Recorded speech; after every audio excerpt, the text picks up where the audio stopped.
When we're talking about counterexamples, we can see here a counterexample is an example which shows that a conjecture or educated guess is actually not true. So if we're trying to put out a counterexample, it means we're trying to disprove an idea that we had for our inductive reasoning. When it says that Katie and Perry were given the following number pattern by their teacher, Katie's task was to make a conclusion based on only the number patterns shown with no further investigation. So Katie can only use the information that is right here in front of her. Where she said if I had 2 squared plus 1, it makes a prime number. 4 squared plus 1 is a prime number. 6 squared plus 1 is a prime number, so on and so forth.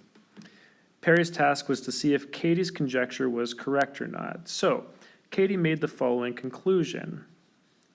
When an even number is squared and 1 is added on top of what that result is, it's always going to wind up being a prime number. So Katie's conclusion is a form of conjecture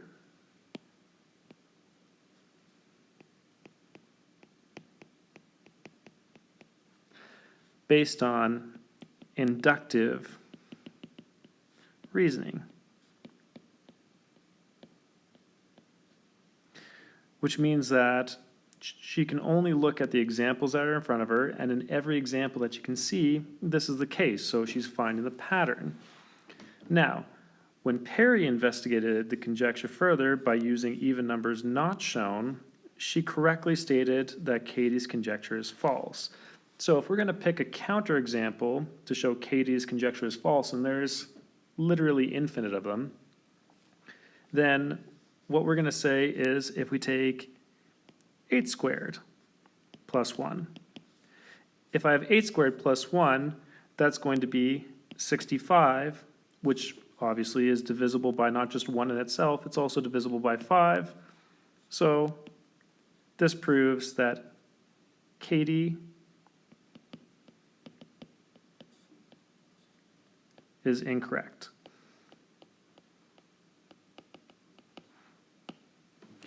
So even though all the cases that Katie saw for this were true, there's other examples which prove that it's not true. There just wasn't a big enough sample size for what she was doing. So when a conjecture is shown to be false, it's possible to, or may be possible to, revise a conjecture, which means the more information that we add, the more we can adapt where our conjecture is to get it closer and closer to true. So, Mick and Sue were discussing what conjecture could be made regarding the prime number pattern that is shown. If I take the numbers 3 and 5, I get 8, 5 and 7 is 12, 7 and 11 is 18, 13 and 17 is 30, 19 and 23 is 42, and 29 and 31 is going to be 60. They said the sum of 2 prime numbers will always be an even number. Provide a counterexample which shows their conjecture is false. Well, what if I said that I had 2, which is also a prime number, plus 3? That is going to give me an odd number.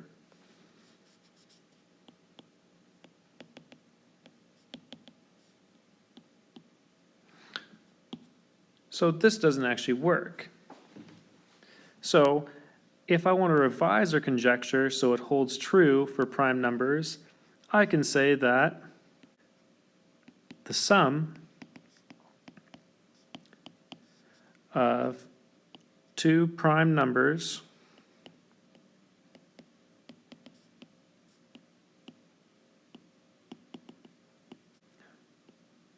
not including 2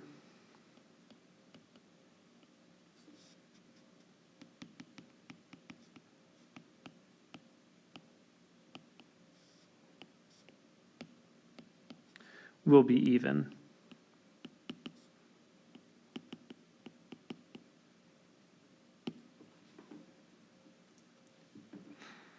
If I'm making a conjecture based on the number pattern, if the condition prime number is removed, then just looking at the numbers that I have here, I'm going to say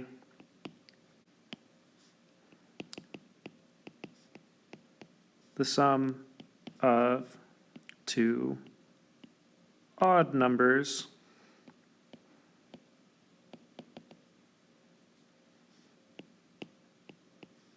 will be even, which is another statement that could hold true.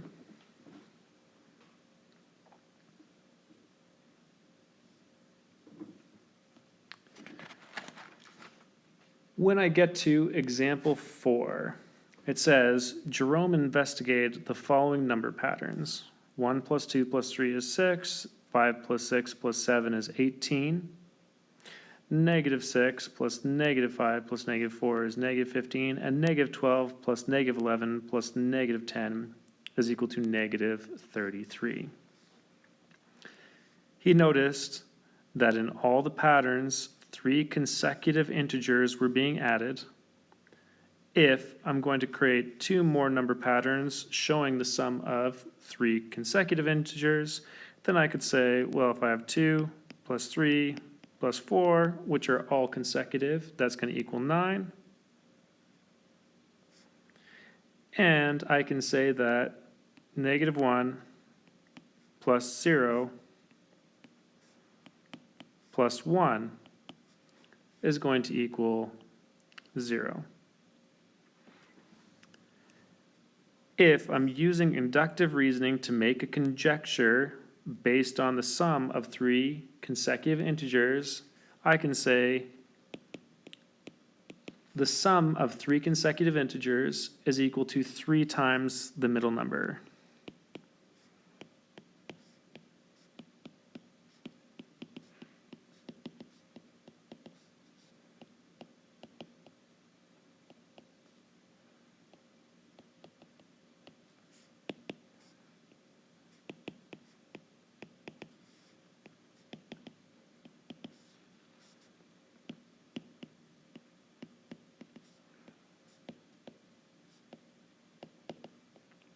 I can always double check that and say, well, if I said 3 times 2, that's going to give me 6. 3 times 6 is going to give me 18. 3 times negative 5 does in fact give me negative 15.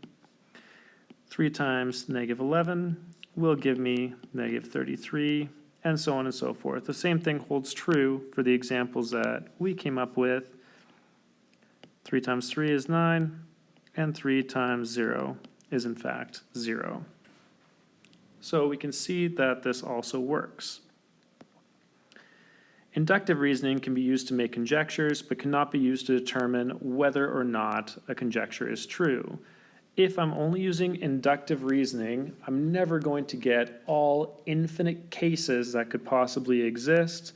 So we know it can only work for the specific cases that we have checked, and if we want to use it to follow another pattern, we always need to check. So if I thought that it was going to continue on, then I can pick whatever numbers, substitute it in, and then just verify if whatever it is holds true. To prove definitively that it is going to be true, we need to use what is called logical or deductive reasoning, and we're going to take a look at that in the next lesson.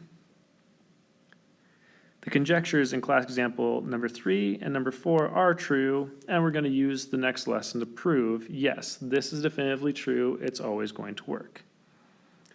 So, for the last example for this, Don graphed the equation y is equal to x to the power of x on our graphing calculator and set the window settings to -5, 5, and 1, -4, 4, and 1. After observing the screen, she made the conjecture y is equal to x to the power of x has a domain of x has to be greater than 0. If I am going to show that her conjecture is not true by providing a counterexample, then I could say, well, what if I had x is equal to -1? Because if I said that y is equal to -1 to the power of -1, then that's going to be the same as y is equal to 1 over negative 1 to the power of 1, or y is just going to be equal to negative 1. So if y is equal to negative 1 was x is equal to negative 1, then this is actually going to work. It's a mathematical possibility.